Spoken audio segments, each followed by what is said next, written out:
शीर्षक: जब इज्जत के नाम पर आग जलाई गई। कासगंज जिले के एक गांव में घटी यह घटना किसी कल्पित डरावनी कथा का हिस्सा नहीं, बल्कि उत्तर प्रदेश की जमीन पर घटा वह सच है जिसने इंसानियत को झकझोर कर रख दिया।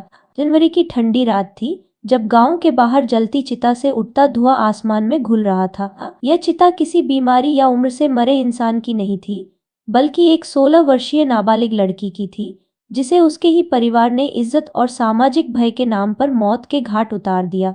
पुलिस और प्रशासन ने इस घटना को हेट क्राइम की श्रेणी में रखा है, क्योंकि लड़की का अपराध सिर्फ इतना था कि उसने अपनी मर्जी से प्यार किया था।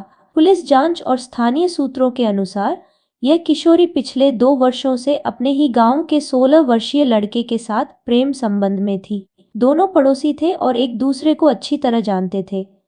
परिवार इस रिश्ते के खिलाफ था और लगातार दबाव बना रहा था।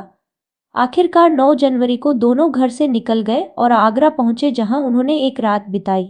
लेकिन उनकी आज़ादी ज़्यादा देर तक नहीं टिकी। परिवार ने उनका पता लगा लिया और अगले ही दिन उन्हें वापस गांव ले आया। यहीं से उस डरावनी कहानी की शुरुआत होती है, जिसका अंत राख में हुआ। गांव लौटते ही दोनों को कथित तौर पर भीड़ और परिजनों द्वारा बुरी तरह पीटा गया। प्रत्यक्षदर्शियों के मुताबिक माहौल इतना हिंसक था कि किसी ने बीच बचाव करने की हिम्मत नहीं की। लड़ाई के दौरान लड़का किसी तरह जान बचाकर भागने में सफल हो गया, लेकिन लड़की को घर में बंद कर दिया गया।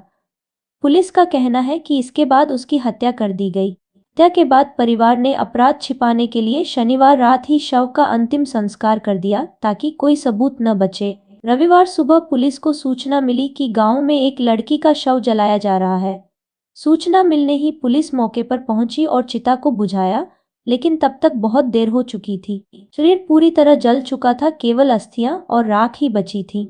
अलीगढ़ रेंज के डीआईजी प्रभाकर चौधरी ने बताया कि अवशेषों को पोस्टमार्टम जांच के लिए भेजा गया है और डीएनए सैंपल सुरक्षित रखे गए हैं, ताकि मौत के कारणों की वैज्ञानिक पुष्टि की जा सके। उन्होंने यह भी कहा कि पोस्टमार्टम रिपोर्ट के आधार पर ही औपचारिक रूप से मामला दर्ज किया जाएगा। पुलिस जांच में सामने आया कि इस घटना में शामिल माने जा रहे परिवार के कई सदस्य फरार हो चुके हैं, जबकि कुछ लोगों को पूछताछ के लिए हिरासत में लिया गया है। यह भी पुष्टि हुई कि दोनों नाबालिग थे और यह मामला सामाजिक घृणा, नियंत्रण और तथाकथित सम्मान से जुड़ा हुआ है। लड़के को लगातार धमकियां मिल रही थीं, इसलिए उसकी सुरक्षा बढ़ा दी गई और वह पुलिस के संपर्क में है। आज वह लड़की सिर्फ एक नाम नहीं, एक डरावनी याद है।